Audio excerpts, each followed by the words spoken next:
اس کے بعد میں آپ کو اس کا ترجمہ بتاؤں گا۔ اعوذ باللہ من الشیطان الرجیم،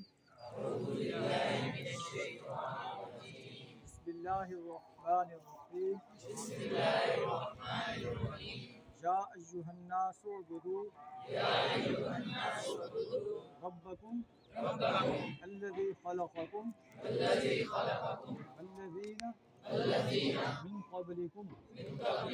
لعلکم تتقون، صدق اللہ العظیم۔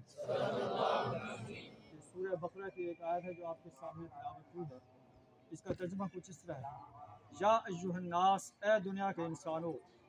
اعبدوا ربکم، اپنے رب کی بندگی اختیار کرو،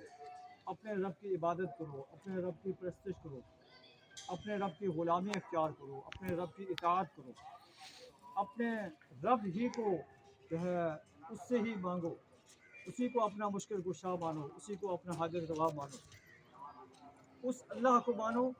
الذی خلقکم، جو تمہارا خالق ہے، جس نے تمہیں پیدا کیا، والذین من قبلکم،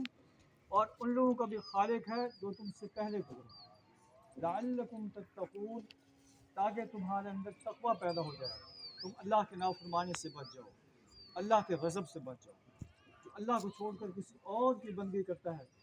کسی اور کے سامنے اپنی پیشانی کو جھکاتا ہے، کسی اور کے سامنے اپنے ہاتھ کو پھیلاتا ہے، یہ اللہ کے نافرمانی ہے۔ تو اللہ فرماتا ہے کہ اگر تم میری بندگی کرو گے تو میری نافرمانی سے بچ جاؤ گے، میرے غضب سے بچ جاؤ گے۔ اس اللہ کی بندگی اختیار کرو،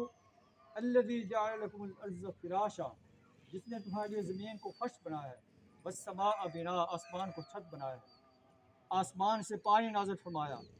فاخرج به من الثمرات رزقا لکم، پھر پانی برسا کر زمین سے تمہارے لیے پھل اگا دیے، تمہارے لیے خوراک اگا دی، گندم اگا دی، چاول اگا دیے، چارہ اگا دی۔ تو یہ میری نعمتیں ہیں، تو تمہیں بھی چاہیے فلا تجعلوا للہ اندادا وانتم تعلمون،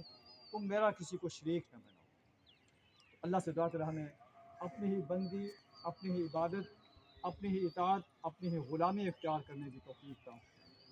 آخر دعوانا الحمد للہ رب العالمین۔